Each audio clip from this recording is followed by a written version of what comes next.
Coaches, podcast time. Yes. Yeah, welcome to the podcast. If you've not been here before, it's basically a football podcast where me and Jack here just debate loads of football things. There was no football games, however.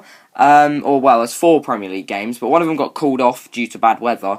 But there's 3 Premier League games this weekend, so we decided not to discuss Premier League games. Instead, Jack, we chose one game from any of the leagues we could have chosen from, so basically any league there is, and we chose one game. Except for Chinese leagues. Yeah, except from the Chinese league. We didn't really go over them. But yeah, we've chosen 2 games, one each, to discuss in this TFC podcast. And we're also going to be discussing the top 10 foreign strikers ever in Premier League history. The best Premier League goalkeeper currently. And is there a couple more things? I can't even remember now. And then non-review. Non-review, yeah. Let's get into it. Cue the intro. Here's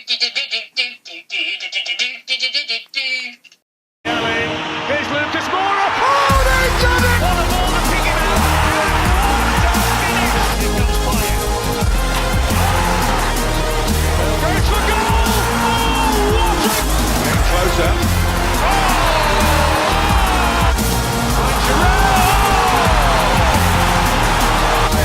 Harrison comes back. Absolute blockbuster.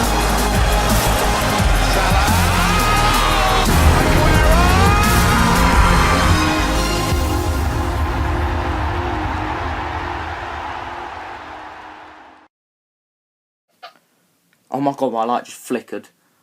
If you guys don't already know, us two live in the UK, and currently... Yeah, and currently Storm, what is it called, Kira maybe? I call it Storm Windy Woo. Yeah, Storm Windy Woo's literally going right across England currently, so sorry if you can hear the wind a little bit, but we're going to have to go with it. Yeah, we might have a few technical difficulties with our lights flickering, but except from that, it should be a very... If the train falls down and crushes all of us, then there won't be much of a podcast left. Yeah, let's just hope none of our Wi-Fi is shut down because of the weather. Just get crushed halfway through. Guys, so for number 5, I've put in The Wall Just Caves In. Yeah, I think that'd be a very cool episode of TFC, wouldn't it? Just like, that'd be class. Right, should we get into the games? Yes, so who's going first? You can do Verona, Juve Okay, first. so on Saturday at the This is a very long name for a stadium. Well, Jack doesn't think so, but I think it's relatively long when you read it out. On Saturday at the Stadio Marcantonio Bentegodi, home of Verona, we saw a massive upset for Juve fans or Juventus fans or old lady fans, whatever you want to call them. Piemonte Calcio. Piemonte Calcio fans, as they watched their team lose to a team outside of the top 4. If you don't know already, Verona beat Juventus 2-1. There was a relatively late winner in the game, being a penalty in the 86th minute. As far as other goals came, there's one from Ronaldo in the 65th, and 9 minutes later there was a goal from Fabio Borini. And going to the stats, they were relatively even, with Verona managing to squeeze in. Why did I choose the word squeeze? Managing to put in one more shot than Juve, despite the old lady having 8% more possession. That leaves Verona as 6th in the Serie A, and Juventus still... They're playing well this season, Verona. Yeah, they're doing relatively well for themselves. And Juventus still top by 3 points. Did you watch this one illegally, Jack? I didn't watch it illegally this week. No, I don't watch Juventus. Yeah. It's my Italian club, so. Yeah, but do you have any opinions on the league table currently? I mean, you mentioned Verona being in a good place. Verona have been dark horses this season. Obviously, AC have fallen off a cliff. AC are going to lose today in the Milan derby. That's going to be a good game. That will be definitely a good game. And as in today, do you mean Tuesday, or do you mean like today as in recording it? Yeah, we're recording this on a Sunday, aren't we? Because we're playing football tomorrow, which is epic, yeah. Yeah, super epic football, where the wind will probably take the ball to the bloody corner flag.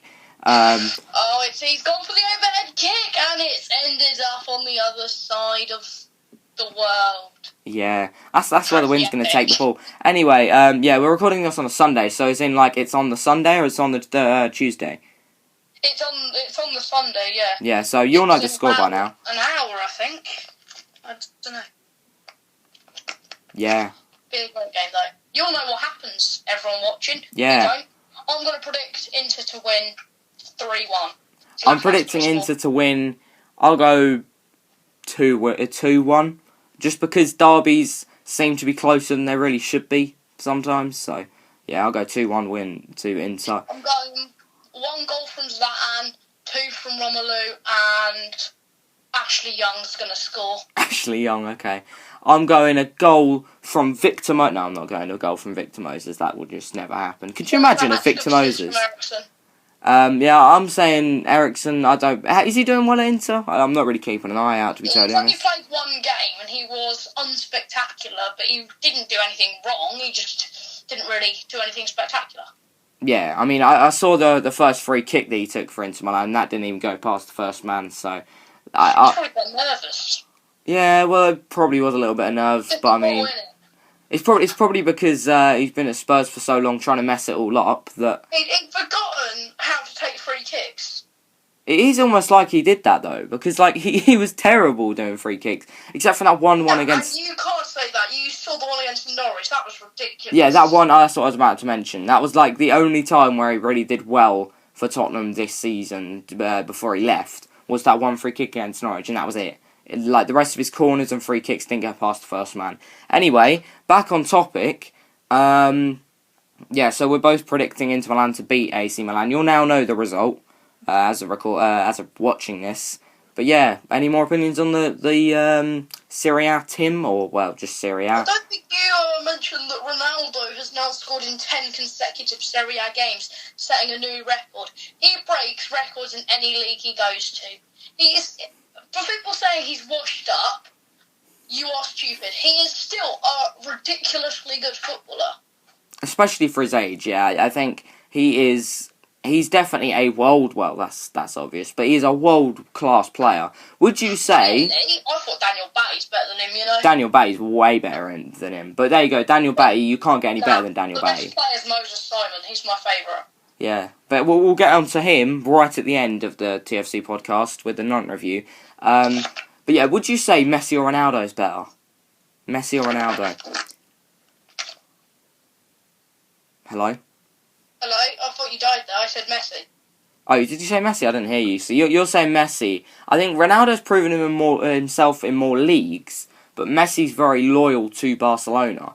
Messi is a freak of nature. Like, Ronaldo wasn't born with all that physical ability. He's a very hard worker. Like, he is the most hard-working person on this planet. Debatable, but yeah. His physical fitness is ridiculous. He could probably go till he's about 50. I'm pretty sure, like, it's been said that he's still got the body of, like, a 23-year-old, which is just stupid. Whereas Messi, he was born with that magical footballing flair. Yeah, I think it was almost like it was meant to be, though, for Messi, especially with the whole condition he had of being so short, and it was almost like, we're not saying that Messi doesn't work hard for where he is now, but I think he was born with that pure talent with the ball. I don't think he had to work so hard because he was so sensational already. Yeah. Ronaldo was... He wanted to be this big, strong player, and he didn't have that as a team. He was like that. He was really thin, but he was tall, so he was all over the place. But he's really worked hard on his heading. Like his jump is ridiculous. Really worked hard on getting into a great physical condition, which just makes him a beast.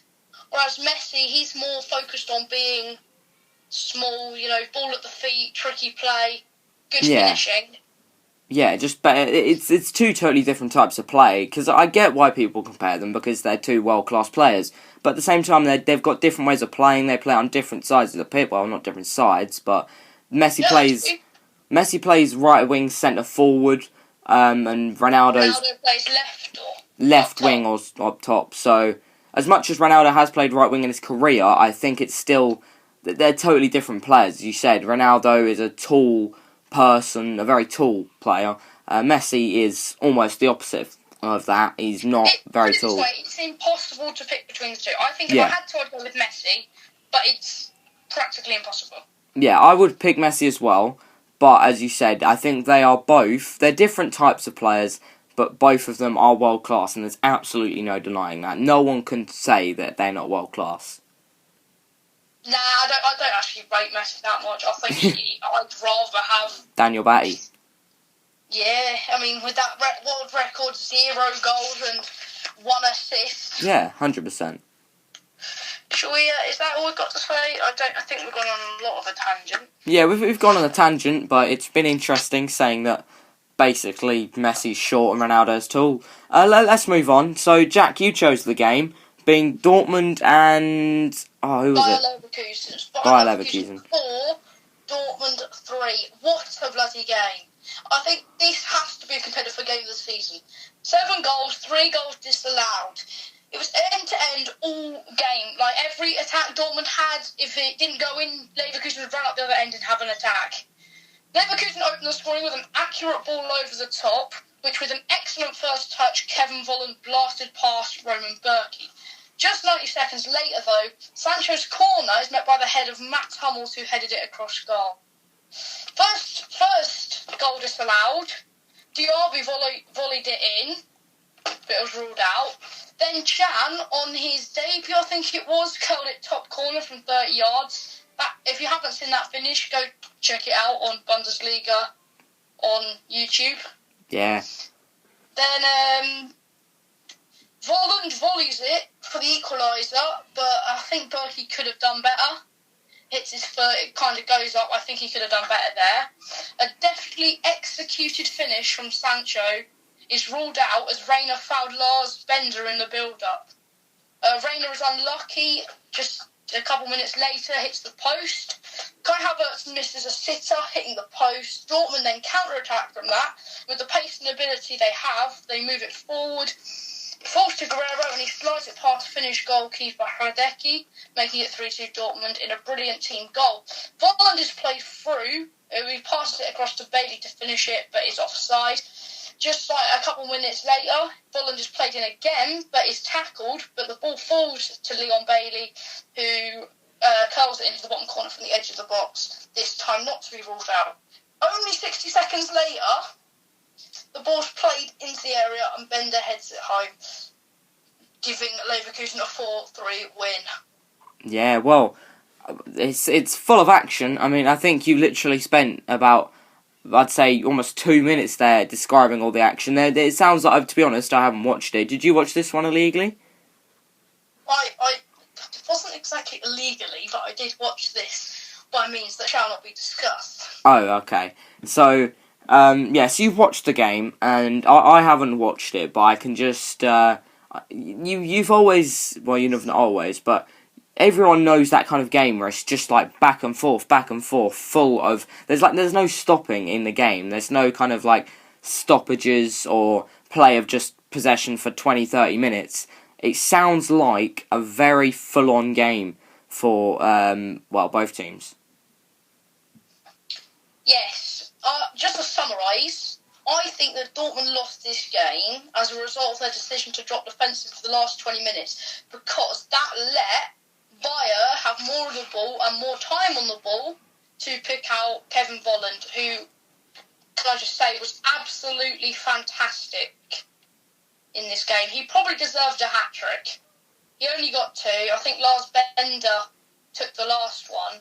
If Bender had missed that, Volland was definitely going to score. His runs off the ball were excellent, and he was the key man for Bayer Leverkusen.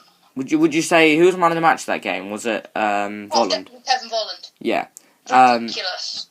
Yeah, but I think it must have been one of them games that it's just like back and forth, as I said, no rest throughout the game. And that must be very tiring for players. It can't be good for their fitness. Like, I'm going on a bit of a tangent here, but it can't be good for their... Dortmund have already got players out. We've got Royce out at the moment, which isn't great. No. Haaland failed to score for the first game in Dortmund shirt. Which I think is surprising. It's the first game which he's played a full 90 minutes that he's failed to score in. I mean, that's a stat, not that you want for that specific game, but I mean, it's a pretty good stat considering he's played quite a few games for Borussia Dortmund now. In the Austrian League, in a game that he's played 90 minutes, this is the only one that he hasn't scored in. Yeah, that is a very good stat. And yeah, well, His ridiculous scoring rate. And yeah. Again, he hasn't actually played 90 minutes that often, so. Yeah, well, if you haven't already seen it, last TFC podcast, we do actually go over and rate some of the January transfers. We rated this one a 9.999 and a 10, didn't we? Because we just thought Haaland, it was just a great move for Borussia Dortmund. And obviously, Haaland's old club got a lot of money from that as well. So it was a good deal for all, but especially for Borussia Dortmund because it was the best signing of January, definitely. I think they only got him for like 20, 30 mil. Oh, did they? I thought I just kind of assumed, I can't lie, that he went for quite a lot of money because, I mean, you can just see the talent. Even before he went to Borussia Dortmund, you could see he definitely had talent, and, well, he's proved that. There was the risk in that he'd been playing in Austria. I know they've seen it in the Champions League, but that could easily be a fluke. Yeah, 100%. It is a risk, though, bringing over players from foreign leagues that maybe don't have as much quality in that league. But, I mean, it's a risk a lot of teams are willing to take, and it paid off for Borussia Dortmund, well, quite obviously. In terms of what this means for the league, it's still very close. If Dortmund had won this, they'd be in a very good position to challenge for the title, because they'd be joint on points with Bayern Munich. I think Bayern are playing Leipzig today. Yeah, they are. That'll be an interesting one as well. Will go top by 2 points. Yeah, so that'll be another score that you'll know. They'll go top by 2 points, and they'll be in front of Dortmund by 6. Yeah, 6. And if Munich win, they're just going to run away with it from then, because they're 4 points off Leipzig. They're currently a point. There's a point in it between Munich and Leipzig, so whoever wins that is going to go ahead. Dortmund, if they'd won that, would still be up there, but I think because they didn't win it, they're now behind a bit. As long as Munich don't win today, there's still a chance that Dortmund can win. Gladbach's still up there, though. If they win today, then they'll go above. In fact, they'll go joint on points with Munich. Which will be an interesting one. Second if they win. Guaranteed. In other words, there's quite a few scorelines that by Tuesday you'll know the result of, and a lot of things would have changed in these leagues that we're discussing. Yeah, I don't know who's going to win the Bundesliga. I think it's way too close to call. Leverkusen's win now puts them in 5th as well. They're still 2 points behind Dortmund and Gladbach, though. And if Munich win today, then they'll be 8 points off them. So I don't think Leverkusen can win. But I can still see all of the top 4 winning. Hopefully it'll be Dortmund come the end of the season. Yeah, going back to Bayer Leverkusen, don't you think that the fact that Havertz is still there, can you see him moving to another club? He'll either go to Dortmund or Munich in the summer. I think he'll go to definitely a German club if he moves. I don't think he'll go, leave the country. I think he'll... If Sancho goes, I think Dortmund will sign him. It would make sense, wouldn't it? Bailey. Yeah, I 100% think that Havertz, a move for Havertz, and I'm not disrespecting Bayer Leverkusen here, but Havertz, would you say is too good for Bayern? That step up, yeah. Yeah, I think he is a top player, and he's very young, and he's got a lot of potential.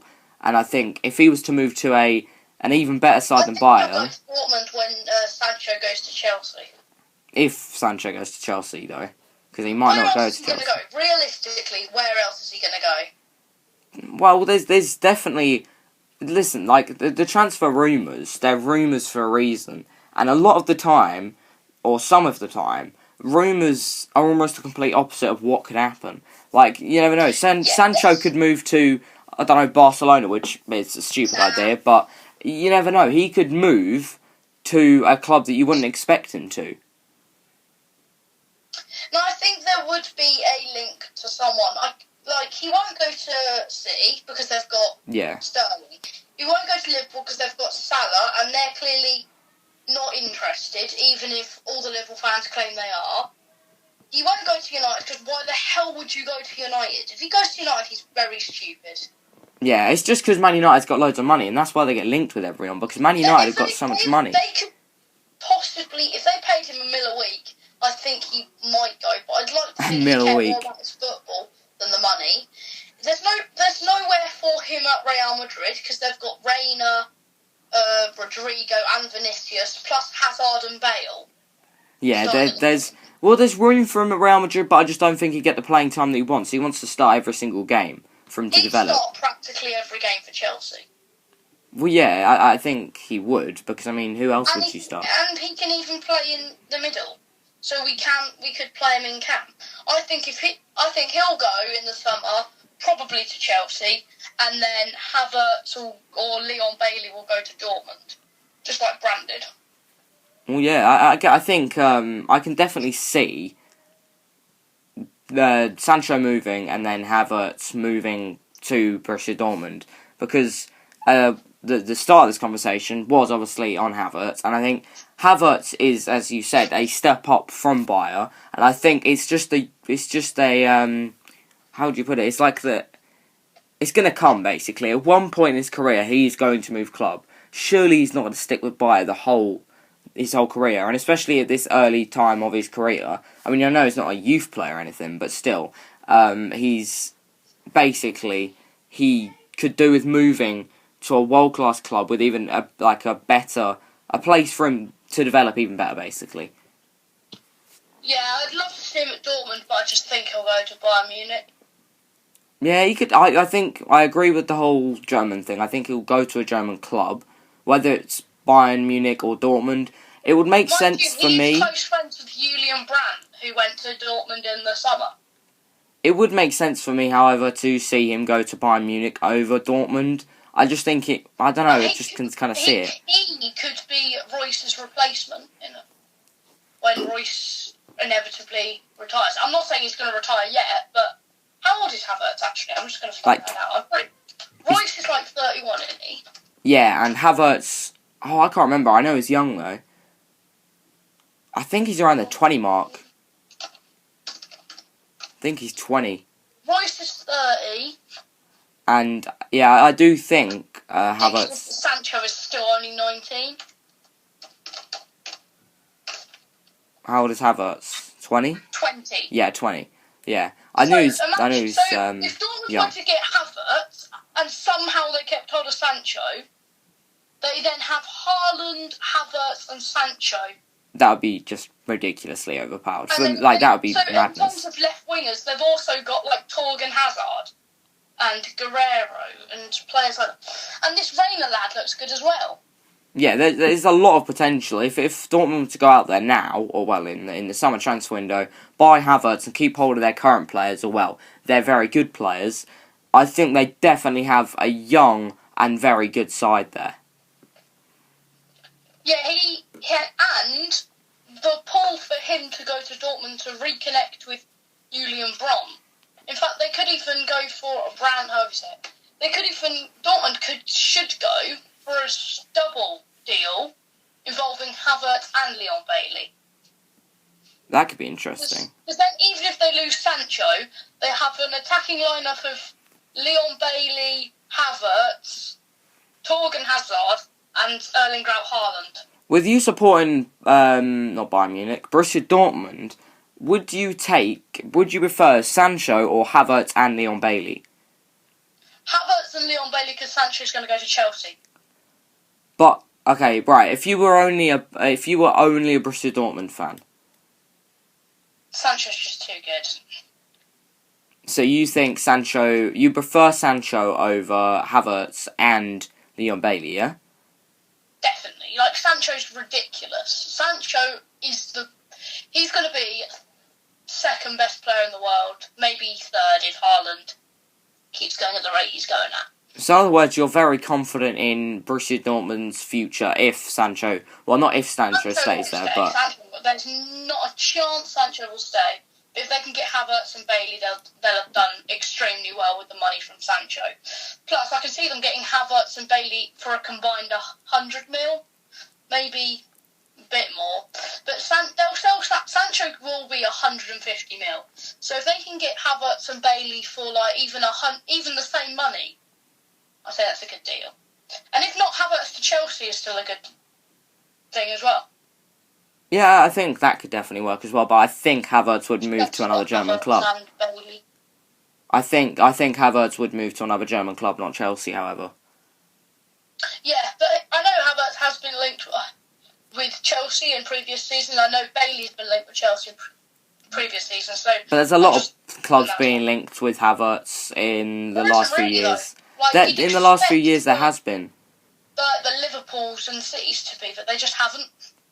Well, I've seen it. Like, I think might have been last season Liverpool were linked with Havertz. As much as it was never going to happen, there's a lot of people being linked with a lot of clubs, and that's because there's so much money in football now that basically any news article can go, that person will sign that person, and people will believe it when it's not even true. Liverpool have that gravitational pull and that attraction to anyone at the moment. They don't have to offer... They could generally offer, like, £1,000 a week, and I'm pretty sure most players would go. I'm joking, obviously. Yeah. If it was £1,000 a week, I don't think anyone would go. But they can offer lower wages. Man United, if they want a player of any quality, have to give them, like, 500k a week. Yeah, literally. And that's true, though, because of what they've got, I can see, like, Man United or Barcelona going into bankruptcy. I mean, I can definitely see Man United doing it, definitely. 100%. I know, Barca as well. Barca have got so much debt, and all they do is buy players for 100 million. It is the same with both clubs, isn't it? Dembele for 100 million, and he just gets injured every 5 minutes. They got Coutinho, and then just loan him out all the time. Yeah, I think... They got Malcolm in for like 50 and sold him on for 30. They're generally the worst businessmen in the world. That's what I was literally about to say. Messi. They're not great at business. The same as Man United. They're not great at business. If they want a player, they'll just offer him loads of money. Ed Woodward doing their transfer deals. Ed Woodward knows nothing about football. He was a lawyer or something like that, involved in the deal for the Glazers to take over Manchester United. He knows nothing about football. He was a good marketer. It's pretty clear as well.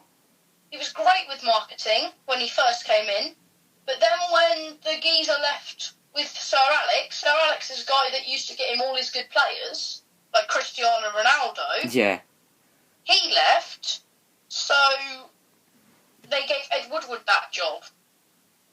I think that David Moyes, Van Gaal, Mourinho would have all been successes at United if they had good recruitment staff, but they didn't. Yeah, they don't. As you said, all they do is they basically say, I want that player. Okay, for that player to want to come to the club, we're going to have to offer them $800,000 a week. Like, that's the thing, though. And Barcelona have the same problem that they buy players for too much money, not what they're worth. Like Paul Pogba, 100 mil, and they've seen barely anything from him. If he'd gone to Real Madrid for the same money, he would have been top 5 for the Ballon d'Or. Yeah, I think any player... I think he won it when Modric won it. Currently now, I honestly think that Man United are terrible at developing players. Oh, definitely. Well, they're not terrible at developing. They've got Mason Greenwood and Rashford, but their recruitment is awful. So it's Lindelof, bad signing. Eric Bailly, bad signing. What I mean by bad developing is not necessarily their youth, but when a player moves to Man United, their career is ruined. Like, it's just, well... Yeah, because it's not a good enough side. Plus there's so much pressure put on. If they signed Bailly for a reasonable price, and he'd been this bad, people would have gone, alright, we'll just sell him back for practically the same amount of money, it'd be fine. But because they got him for like 30 mil, no one else is going to buy him for that money, so they've made loss on him. Same with Lindelof. Same with Pogba. They're only going to get probably 90 mil for Pogba, which I think is the same, isn't it? But still, they haven't got their money's worth. Yeah, they're not great businessmen in football. Anyway, do you want to move on? No. Yeah, let's move on. Yeah, okay. I was joking when I said no. Right, let's go. What should we move on to? Top Premier League foreign strikers? If you want. Okay, so now we're going to move on to top 10 foreign Premier League strikers in the history of the Premier League. Mine currently, I know I've forgot a couple players. I just know it in my head that I definitely forgot a couple, and I'm going to get mocked for it. Jack, do you think you've forgotten anyone? No, but I think there is option. I think some of the people you've gone through your shortlist quickly with me. Yeah. And I think maybe I could have included one of them, but other than that, nah. Okay. I think I've got my list spot on, actually. Okay, I'm going to quickly get my list. Hang on. Okay, right, I've got my list. Have you got your list next to you? Yeah, I did it on Word document. Professional. Okay, so should we take it in turns to basically say where we're going to place the players that we've got? Yeah? Yeah, sure, and then we'll try and make a TFC's top 10 foreign Premier League strikers. Yeah, so welcome to TFC's top 10 Premier League foreign strikers in the history of the Premier League. Starting off with number 10, I've gone with Berbatov. See, you originally had Balotelli. Which is just utter stupidness. It was... But I love Balotelli. He's funny. Yeah. No way is he one of the top 10. I have Berbatov as well, but I gave you that one. Yeah, I changed... The Bulgarian national team from 2006 to 2010, the country's all-time leading goal scorer, Bulgarian Footballer of the Year, a record 7 times, surpassing number of wins by Hristo Stoichkov, icon. He joined Tottenham in 2006. He spent only 2 years there, though, before moving to United. And he won Premier League titles in 2008 and 9 and 2010-11, as well as the Golden Boot in 2010-11. And then he ended his Premier League career at Fulham, and he ended his spell by surpassing the all-time Premier League record holder Alan Shearer.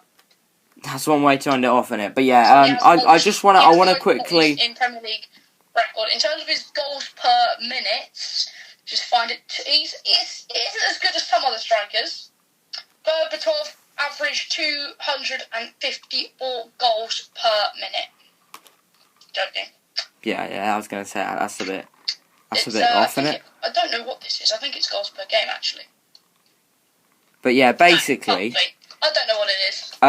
Yeah, the reason I put Balotelli originally is because the only thing I had in my head with him was the Balotelli Aguero, and generally that was the only reason he popped into my head. And I was just going to work out what this stat is, because I thought it was goals per minute, but reading I'm like, actually, it can't be. Yeah, it can't be goals per minute. That's just stupid. 250 goals per minute. I think it might be minutes per goals. Oh, yeah, that makes sense. I put it the wrong way round. I think, minutes. It must be minutes per goals. Yeah, it must be. It can't be goals per minute.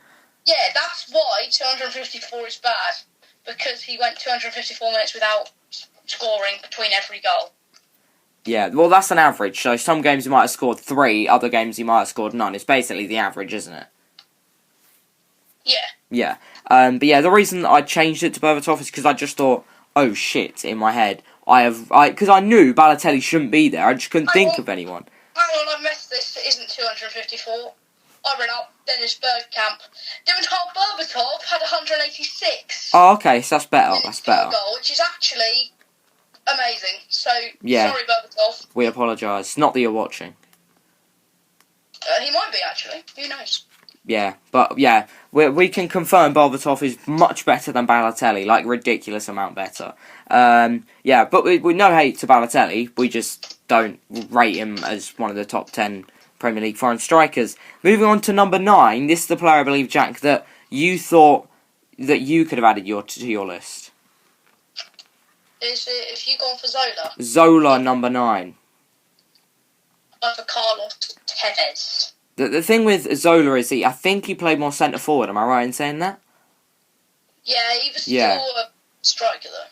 Yeah, he kind of played centre forward striker. But he basically chose the club that he was at chose, or the clubs that he was at. Yeah, do you have any stats for Zola? Oh no, you didn't write them down, so you don't have any stats for Zola. Because I've shortlisted 30 players and worked out everything. I don't have one of your players though, but solo minutes per goal is 277, which is almost as bad as Bergkamp. And considering Bergkamp didn't actually play as the main striker, it's slightly worse worse than Dennis Bergkamp. Yeah, basically. It's the worst on my list. Wait, who was it? What? When? What? Zola, 277 minutes per goal. So he wasn't as consistent. No, but I just kind of. But he was magic. Yeah, he was a good Premier League centre forward / striker, and I think that's the point of it. It's not all about the stats, the goals. I think it is basically the way they performed, the magic they brought to the pitch, the energy they had. I think I say the same for my number 9 pick, Carlos Tevez. But he was actually very prolific. 174 minutes per goal. That's quite good. In 9th. He was sensational. His energy, skill, and goal scoring rate made him an indispensable player for every club he played for through his career. Joined the Premier League in 2006 at West Ham. He was still good there, but he went up another level when he went to Manchester United and then to Manchester City, becoming the first player to move between the two clubs since Terry Cook. Okay, that's an interesting stat. Yep. Everyone came for that one. Yeah, in 1999, Terry Cook moved between the two clubs. So that's 21 years ago. That is very quick maths. Sorry, that is a very dead meme. I tried to save myself saying very quick, but it got worse. Anyway, do you want to move on to 8th? Or are you... I'm just going to say that Tevez won 2 Premier League titles and a Champions League. So he won some titles. Number 8, Cantona, I've gone with. I've gone for Dennis Bergkamp, the non-flying Dutchman. Okay, I'm going to just say now, I have got Bergkamp on my list, but you can tell by now that he's above that. What?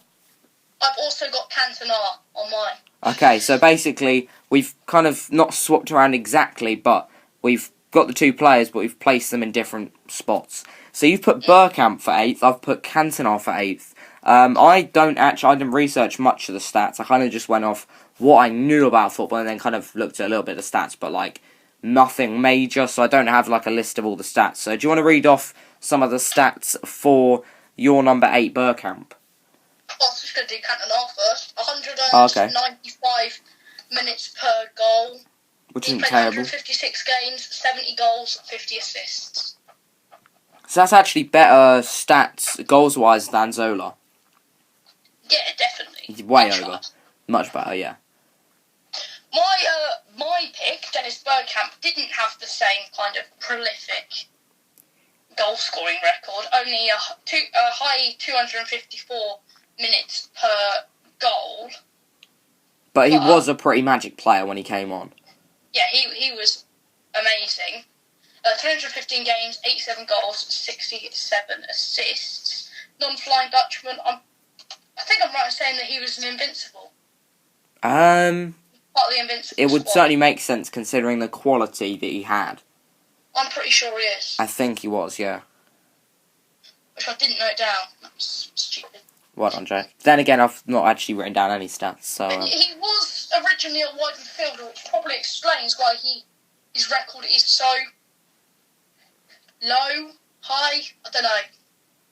Why his record is so bad. Not so bad, but like 254 minutes per goal is much higher than some of the other players on this list. But then he was moved to main striker and then to a second striker. Yeah, but so... he was called the non-flying Dutchman because he had a fear of flying. Ah. Lovely. Bergkamp is widely regarded as one of the greatest players of his generation. And there's reasons why he is, because he was a magical player when he came onto the pitch and when he played on that pitch. And that is the thing with strikers, it's not just about the goals they bring, the assists they bring, it's just it's the mental effect as well that it brings on the players. Should we go for 7th? Yeah. My one, I don't know whether you've got this one written down, but this player is a debatable one at number 7, Suarez. I have exactly the same player written down in exactly the same position. Okay, so you do agree with me with that one. I think a lot of people might be saying, "Oh, he bit people." Well, yeah, he did. But I think he was a very good striker, and I do think he couldn't really be any higher than 7th. But I think 7th is a good placing for him. Yeah, regarded by many as one of the best players in the world, Suarez has won 18 trophies in his career, which includes 6 league titles, a UEFA Champions League and a Copa America.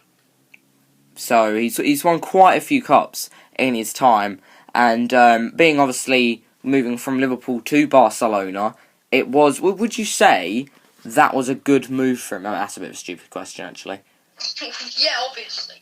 Yeah. He's a prolific goal scorer. He won 2 European Golden Shoes, which is like the most goals in every competition thing across Europe. He's got an Eredivisie Golden Boot, a Premier League Golden Boot, and he also ended Ronaldo and Messi's 6-year dominance of the La Liga Pichichi Trophy when he won it in 2016. Well, hey. He scored 475 senior career goals for club and country. I think we are, though, supposed to only look at the stuff that involves the Premier League. Yeah. So his minutes per goal, let me find it quickly, 139 minutes per goal. So that is very good. That is the best other than Aguero and Henry. And I think Aguero has the best minutes per goal of any player that has played more than 100 games or something. Yeah, Aguero now, as being a current player as well, he is widely regarded as one of the best, if not the best, foreign player in the Premier League ever. But we'll move on to him later on, because, you probably worked out by him just reading that stat alone that we've put Aguero slightly higher than 7th. Suarez's goal tally is very funny. It's a funny number. Oh, is it really funny? 110 games, 69 goals and 39 assists. I'm glad that he left at that point. You just stop playing then. You just go, I'm leaving now. That's exactly. I'm glad he left at that exact point for that 69 lovely number. Do you want to move on to number 6? Yes, let me just scroll back down. Okay, you being a Chelsea fan, Jack, well, you probably wouldn't agree with this one, because you might be a little bit biased, but I do kind of get, he was a world-class player. Everyone on this list is a world-class player, but I've put number 6, Didier Drogba. Yeah, that means that we're not friends anymore. So, this is the part you meant, wasn't it, Jack, where we're not friends anymore. But I put him as 6th. I think that's ridiculous. When you guys see who he has at first, you're going to agree with me. Oh yeah, you were. It's ridiculous that Didier Drogba is below who's first. Yeah, no, I can't lie. First is embarrassing for me and anyone that would write it down. I don't even know whether he should be on the list, matter alone first. Shouldn't be even in the conversation. Anyway, mine is Eric Cantona at number 6. A large, physically strong, hard-working and tenacious forward who combined technical skill and creativity with power and goal-scoring ability. Cantona is often regarded as playing a key role in the revival of Manchester United as a footballing force in the 90s and having an iconic status at the club. There you go. So I put Cantona 8th, you put Cantona 6th. I could probably negotiate, I don't know why. I always used to say neogate, and it's such a dumb idea because it's not neogate, it's negotiate. I could probably negotiate putting him maybe 5th or 4th, but at the same time, I think it was a little bit stupid the fact you put Bergkamp 8th, was it? Yeah, I believe. Cantona with 195 minutes per goal. He scored, drumroll please, 156 games and 70 goals. That's not allowed. 50 assists. 50 assists, right. They've got to chalk off one of his goals. Yeah, that is, yeah.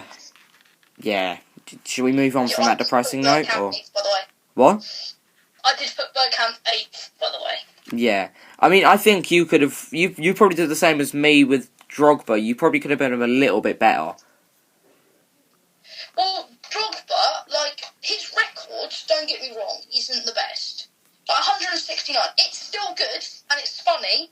169 minutes per goals is much better than a lot of the other people on this list. Yeah, but I mean, as I said earlier, every single player on this list, for it to be better than a lot of players on this list, like every single player on this list is world class. Like every single one of them did very well in the Premier League. Yeah, I don't know how many men it is on this shortlist, but it's if you had any of these strikers, you would have a high chance of winning the league. Yeah. But Didier Drogba for me has to be higher.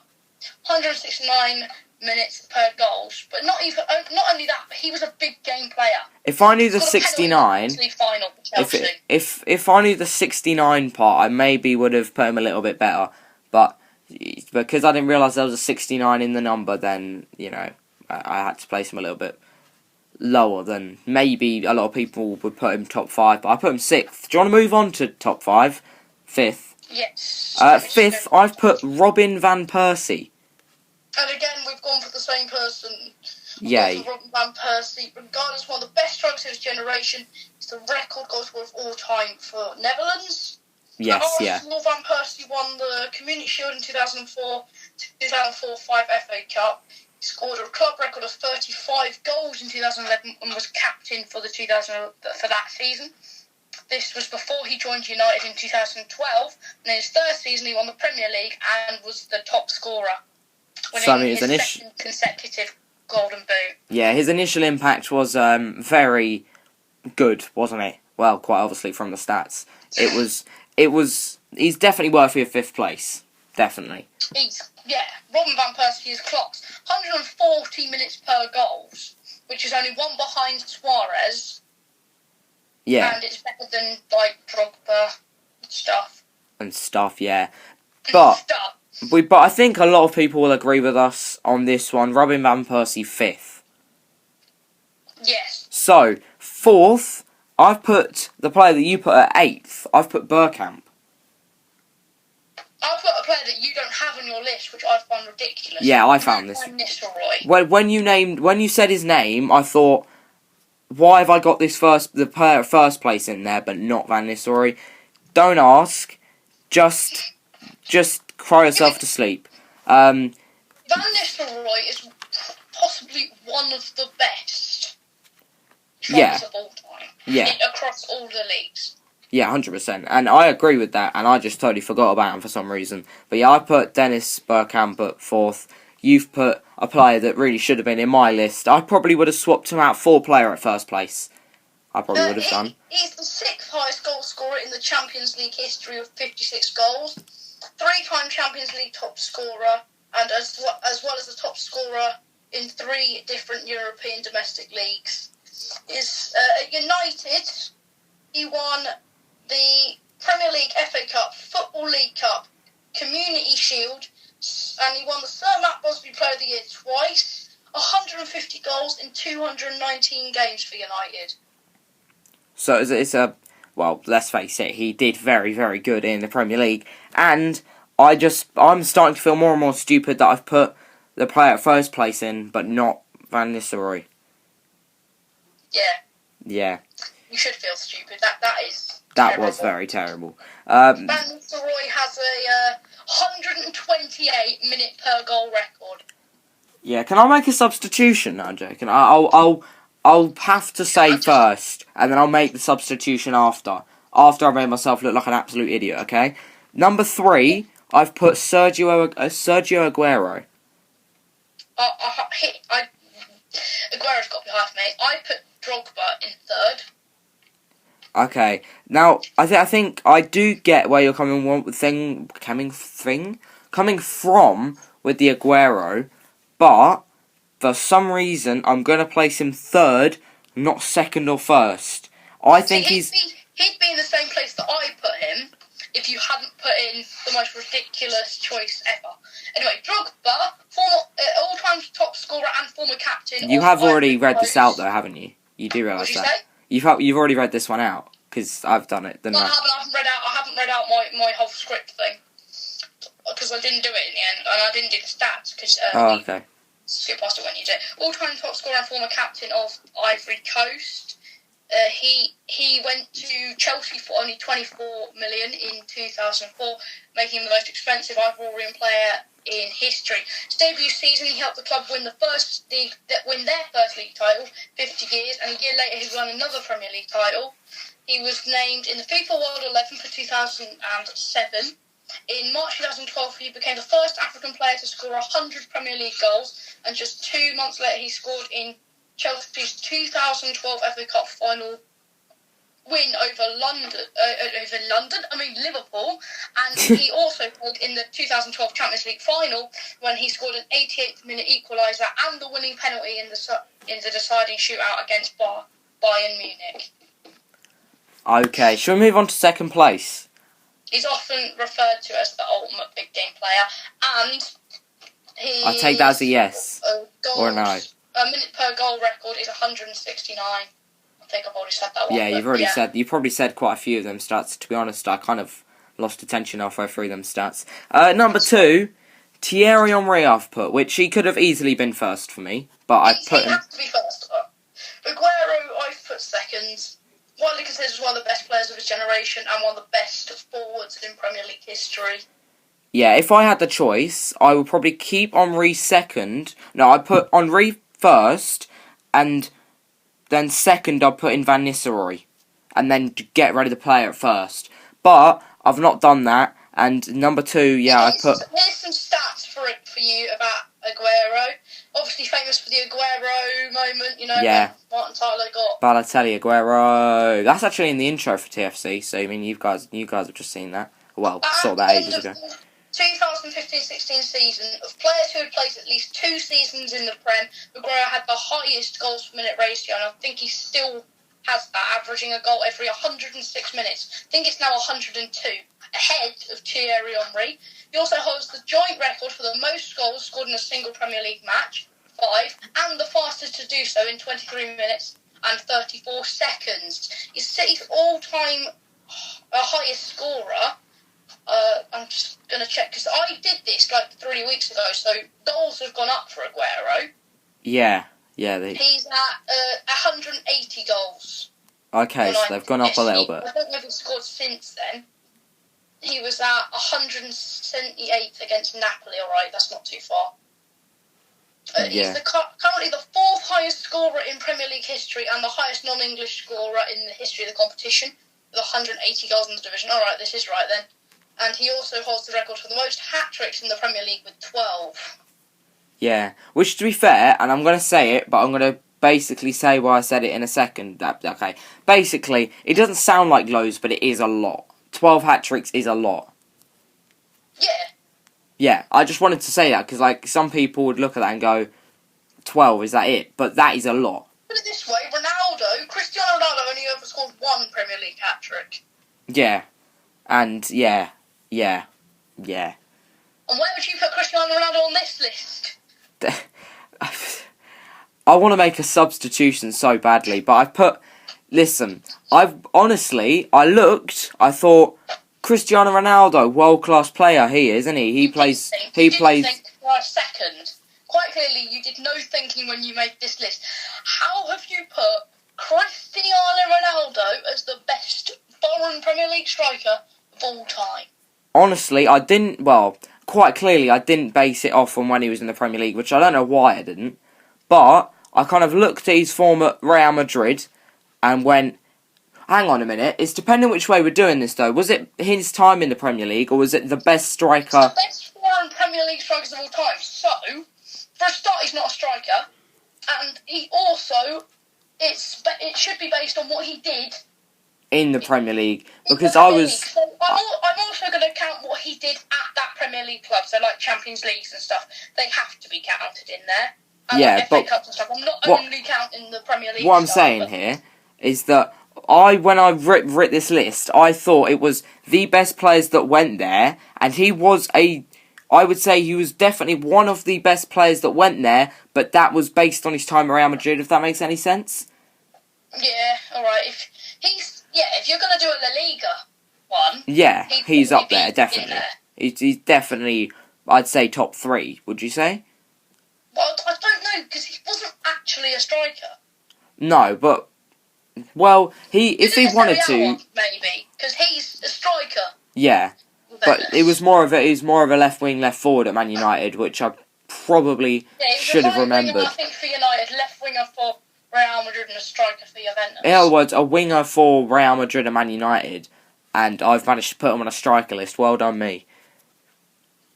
But I've gone with the greatest Premier League striker, probably of all time. Yeah. Other than, I guess, Alan Shearer, maybe. I think a lot of people would have complaints that it's between those two, but I think I'd put Henry first. Yeah. Can I quickly make a substitution? Substitution for the home side. Coming off the pitch, Cristiano Ronaldo. I've said it now, I've embarrassed myself. Substitution for the home side. Ronaldo off. Henry first. And then Van Nistelrooy in for Ronaldo. What, so Van Nistelrooy second? Van Nistelrooy second, Henry first. Fair enough. Yeah. Are we going to do our joint one? Our joint one? What do you mean joint one? Like TFC's thing. We combine our list together to decide our joint top 10. Well, I can't lie, we are at the 55th minute here. Oh, jeez, we're there, but the show must go on. Okay, we'll say the best foreign striker. Henry in it. Shall we do, which one do we want to do next? We'll do the goalkeepers. So, we're now going to move on to the best current Premier League goalkeepers. Or, well, are we doing best current or goalkeepers as in top 5? I think we're doing our best goalkeeper. Okay, so the best Premier League goalkeeper currently in the Premier League. So, the shortlist. Yeah, you can do your shortlist, which I fully agree on, by the way. So, you can say our shortlist, yeah. I didn't put in Leno, Lloris or Kepa. They're just not good enough. I have Alisson, Ederson, De Gea, Dubravka, Fabianski, Dean Henderson and Kasper Schmeichel. Yeah, I think... well, to be fair, after you reading that the second time, I almost fully agree with that. But I think we'll both agree on the best Premier League goalkeeper. And a lot of, let's face it, a couple of years ago, you probably would have said De Gea. Oh, yeah, and I think... But if you look at his record, goals conceded per game is at an average of 1.02. Which isn't great. So he averages conceding a goal every single game. And just over. Pretty bad, considering Alisson concedes just half a goal every game. But then De Gea has played 6 times as many games. And also Liverpool have got a good defence. Man United have got Maguire and just God knows who. I think De Gea should be in there with a shout. Yeah. But I think, because I've done it that I count everything that they've done in the Premier League. So I think De Gea is up there. I put in Dubravka, Fabianski, Henderson, Schmeichel because they're all very good goalkeepers considering they haven't always had the best defence. Fabianski, though, I think his record is tainted by his time with Arsenal. Dubravka, his record is alright, but it's not as good as the others. Henderson, only 23 games, so I don't think we can say it's him. And Schmeichel, he's similar. His record's the same as Dubravka. Let's face it. He has won a Premier League title and done really well with Schmeichel's dad, if we were doing best of all time, Schmeichel's dad would have way more of a shout than Schmeichel does in this list currently. Oh, definitely, but I think in terms of current Premier League goalkeeper, I'd have to put Schmeichel 4th. Yeah, the top 3 is pretty obvious for me, and that's... De Gea, Ederson and Alisson, yeah. Whatever order you want to do. De Gea, Ederson, Alisson, but as he said, we haven't just exposed the order we're doing. So we'll do top 3, shall we? Sure. I'm just going to say, look, Alisson averages half a goal conceded every game. Ederson is 0.75. But then Ederson is now only 4 games off 100, whereas Alisson's only played 55, sorry. And he's joined since Liverpool have been on this very, very good form. Well, just before that, but Well, that's why I'm wondering, will Alisson concede 43 goals in 41 games, in the next 41 games he plays? because then his record will be the same as Ederson. I think he will concede less. So that's why I think I'm going to put Alisson first. Okay, that's kind of going 1-2-3, not 3-2-1. But yeah, Right. De Gea third, Ederson second, Alisson first.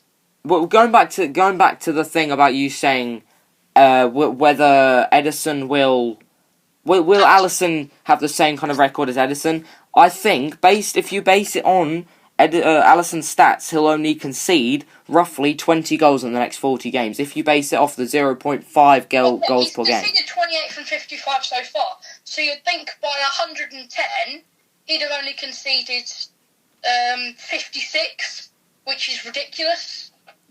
And he'd maintain that 0.51. If he can do that, then definitely. But I don't think he will. I think he'll concede just over that, but I still think he is the best current Premier League goalkeeper. Yeah, so I agree with you. Van Dijk, Trent, Robertson and Gomez in a back four. And Klopp's system. Yeah, I think, number 3, I'm going to go with David De Gea, as you said. And the reason I'm saying David De Gea third, not second or first, I'm saying De Gea third because, number 1, I think it may be because of his defence. Defensive-wise, his defence isn't great, let's face it. As much as it does cost about 100 million, that's because they spent 80 million on Maguire. But I think De Gea, on the saves front, he does some very, very, very good saves, but his record is nowhere near as good as Ederson and Alisson's. So I'm going De Gea third, and I'm going to basically copy you. I'm not copying you, but I just think it's pretty obvious. Ederson second, Alisson first. And as you said, and as I said, to be fair, that do you think that if Liverpool didn't have Van Dijk at the back, do you think Alisson would have such a good record? No, I think if Ederson was in Alisson's... I think if Ederson was at Liverpool, Ederson would have a higher record than Alisson. But he's not, and Alisson's record is what it is. So I think you have to go with Alisson. Though Van Dijk, it does play a lot because of Van Dijk. I still think Alisson is a better keeper. Yeah, I think it's partly because... And if Liverpool didn't have Alisson and had Mignolet or Karius, then they wouldn't be. They wouldn't have that same goals conceded per game record. So I think it has to be. Plus, Alisson is good with his feet. So is Ederson. I think Ederson's better with the ball at his feet, but Alisson is a better saver. Not as good as De Gea. De Gea is your traditional on the line, not like today. Goalkeepers have to be good with their feet, whereas in the past they didn't. All they did was they stopped the ball going in the net, which is De Gea. If we did it based on that, I think De Gea has to be the best. Some of the goals, if I think back, is it Alexis Sanchez? I remember that one very well. I don't know which one you're thinking of here. The one where he kind of saves it at close range, it falls to him, it falls to Sanchez again, and then he saves it again, and then it falls to someone else, and he saves it again. Oh no, I think I have a rough idea of what you mean, yeah.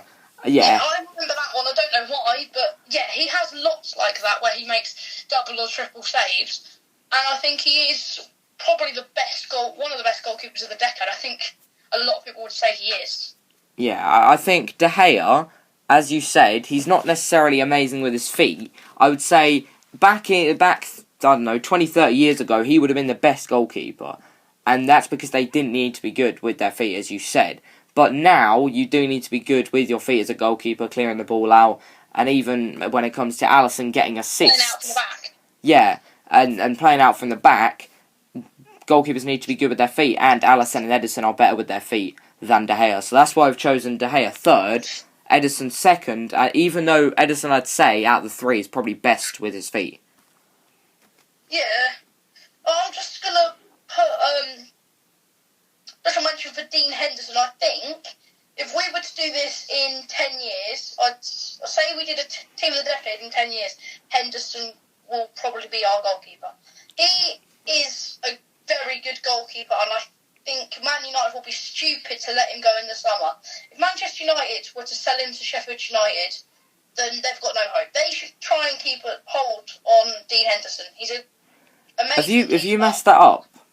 What? You said Man United own Dean Henderson. Yeah, he's a Man United player. Oh yeah, he is. You know. Oh yeah, he He's is. been on loan there for 2 years now. That's what I'm saying. If they let him go to Sheffield United, then... Yeah, it's just because everyone knows him as a Premier League Sheffield United goalkeeper because, well, not many people keep an eye out on him. People don't remember that he is on loan from United. Yeah, it would be because stupid. Because he was their goalkeeper last year as well. Yeah, I think Dean Henderson, and the reason we're not putting him in the top three, as you said, roughly, it's basically because he hasn't proven himself for long enough yet. And I think it would be bad to put him in now. Considered per game ratio at only 0.87, which is just a testament to how good Sheffield United have been. Put it this way, if he wants to match Alisson's record, though, he's going to have to only concede 8 goals in his next 22 games. Which should be... That's very, very hard. Yeah. Yeah, 100%. That is... The odds of that happening are probably quite low. And I think when it comes to Dean Henderson, he's been in the Premier League for not very long, but he has proven himself as being a very good goalkeeper when you need him to be. And I think, as you said, it'd be stupid for Man United to sell him after that loan deal. The question is, though, do you think he'd start for Man United over De Gea? When he comes back? De Gea's probably going to go to like PSG or something. Yeah, I think if I was the owner of Man United, if I was the Man United manager, Ole Gunnar Solskjaer, currently, even though he'll probably get sacked by the summer, because of all the fans' backlash, but I would probably get rid of De Gea, because you get good money for him, put him, I don't know, PSG, as you said, PSG, maybe Juventus, but I can't really see that happening, Piemonte Calcio, no, I'm not going to make that reference anymore. But yeah, I think moving him to a top club to finish off his career, and then putting Dean Henderson in goal for Man United, if he performs as well as he does for Sheffield United for Man United, and then Man United maybe get an even better defender to go along with Maguire, I think they'd have a solid back, 2 defenders and then a goalkeeper. If I'm Chelsea, I'd try and get Henderson this summer. And the sad thing is, though, that Man United... I think the people at their club, and we mentioned it earlier on in the podcast, the owner of the club as well, they don't really know much. They're not great for dealing when it comes into football. And I don't think Solskjaer is good enough either. So it's whether Solskjaer is going to give him a chance or whether he's going to keep playing David De Gea. There's no point in Henderson going there and not playing. I think if I'm like Chelsea, who have Kepa, who's clearly not good enough, we should definitely try and get Henderson. Because I think Man United would accept 50 mil because they desperately need the money and they have got De Gea for now. Yeah. Alisson, though, with this stat has to be, he has more clean sheets than goals conceded in 55 games. 32 clean sheets, 28 goals conceded. That's just ludicrous. Yeah, that is a very, very rare stat to see. You'll think if he gets to 100 games, then that goals conceded would go over his clean sheets. But like Ederson, 96 games, 71 goals conceded and 45 clean sheets. Yeah, basically, we've basically told you in the last 15 minutes that... ridiculous. Alisson is probably the best current goalkeeper in the Premier League, or in fact, according to us, and I think a lot will agree with us, Alisson is the best goalkeeper in the Premier League currently, and a lot will say, it's because they got Van Dijk and they've just got generally a very good back four. Yes, but as Jack said, if they had Karius or Mignolet in goal, it wouldn't be the same. They wouldn't be getting as many clean sheets. Do you want to move on to Nantes review? Are we not going to do that other debate? I think we should. I think next episode we should do the. We're gonna for this episode. We're not gonna do the best Premier League player at each club. We'll do that next episode. We could do the best and worst and make that next week's debate. Yeah, we can do basically that next week. Best and but the this worst week, for every Premier League club. this week we've only got one thing left to do, and that is the non-review. Do you have the harmonica on you? Oh, let me find it. It's under this pile. Give me a sec. Okay, right. Play the anticipation music. Hang on, I put it the wrong way around. Oh.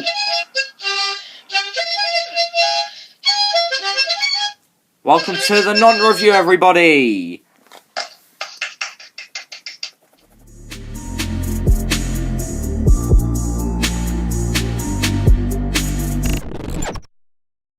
On the nons. Okay. You've never met such cool dude. I keep it so fly, and do you know why? It's because I know whether to review that non. Yeah, we need to come out like a proper non-review song, don't we? Yeah, we need a song for it. But I'm pretty sure all we do is just steal other YouTubers' intros and use them for our different sections. We have Team Stars Drama Alert that we used to do for the first. What is up, TFC Nation? What is up, TFC Nation? And now we're using food reviewers. Well, yeah. We need some, next will be mukbang. We'll come up with some songs. That's what we'll do. Yeah, but yeah, basically. We can do that while we're watching Morgs for 8 hours. Shout out to the charity stream. That was good. Yeah, that was very, very good. Between the two things there. Yeah, that was a very good link between the two. And speaking of links, link in the description. Please go and donate. We're going to be watching Morgs for 8 hours straight on the 21st of February. Not that long now, is there? It's less than 2 weeks, definitely. So Sunday now. It's Sunday now, lads. I'm pretty sure it's 12 days today, so when this podcast will be out, it'll only be 10 days. 10 days till we watch Morgs for 8 hours straight. On Friday.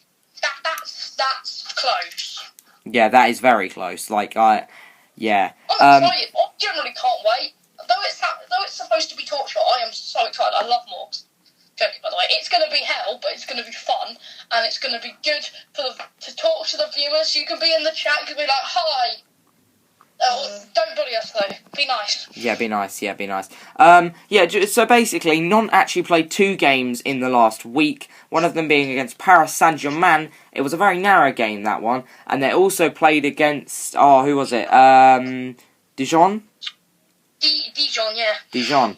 Okay, so they played against Dijon and PSG. Let's start off with PSG, because that actually was played the day the last TFC podcast came out. I completely forgot about this one, but didn't we lose only 1-0 or something? It was Paris Saint-Germain 2, Nantes 1. It was very, very tight, with goals coming from Mario Icardi and Kher for PSG.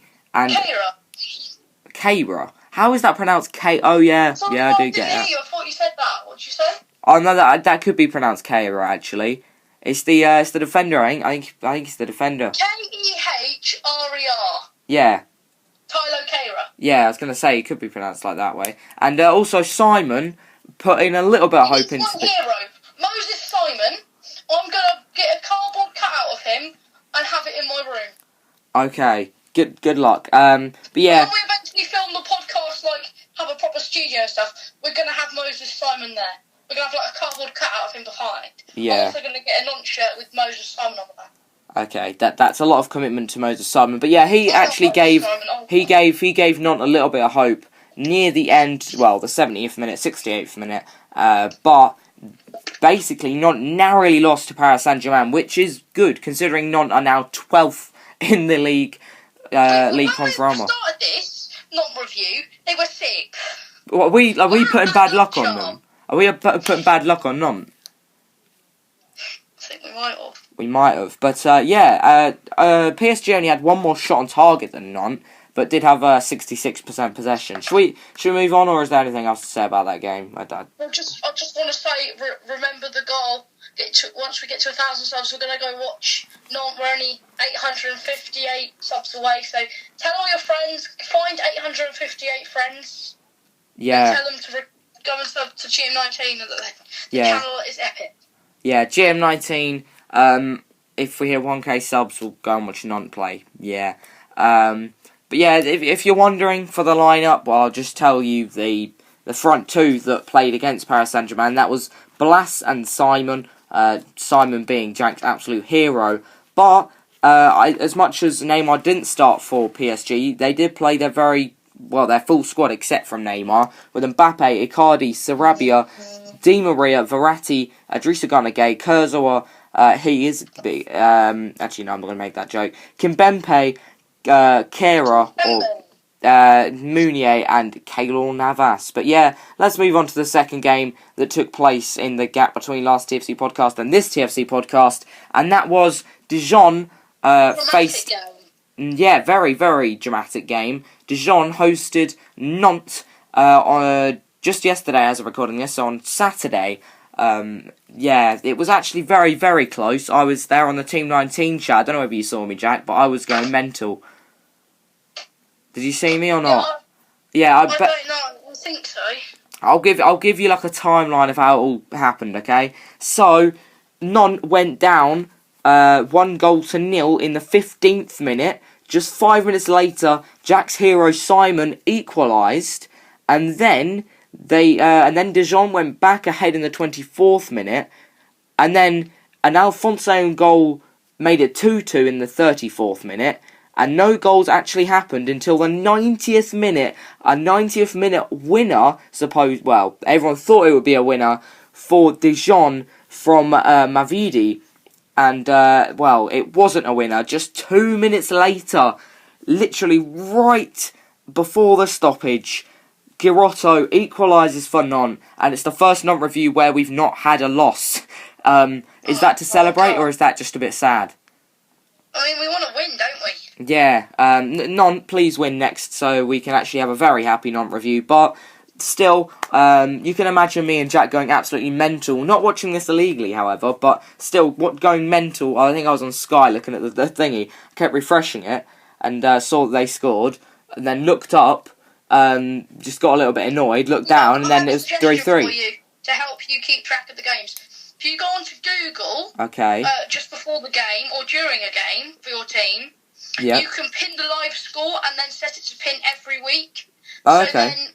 So every time your team plays, this little thing comes up on your screen which keeps track of the score. So you can be on your phone and you can see the score at all times. Wow, that sounds great, Jack. Today we're sponsored by Google. We're not. Yeah, we're not sponsored by Google. But yeah, that is, if you want to know about Nantes before we do the Nantes review, then you can do that. But obviously, we are the best way. For you, because you have to check Sky Sports, which is like searching for a minefield of games. Yeah, but obviously we are the best source when it comes to Nantes scores. Well, that's a bit big-headed, but still, if you're wondering stats-wise, well, Dijon mostly dominated on the stats, having more shots on target, possession, passes, had better passing accuracy. They dominated in all stats except from the scoreline being 3-3. I would overly class this game as a relatively good game for Nantes, considering on the 90th minute, you thought you were going to lose, or we thought we were going to lose, and rightly so. I mean, we conceded in the 90th minute, but 92nd minute equaliser helped Nantes be a little bit happier on the train, bus, car home. Train, bus, car. But I'm saying, we got a deal for all the fans here. We got an issue to all the fans here, and it could be train, bus, car. Could even walk if they wanted to. That'd be interesting. Yes, Walk into Nantes Stadium. Yeah, that is the end of the Nantes review. So do you want to do like a harmonica end of Nantes review? I don't know if I can do like more.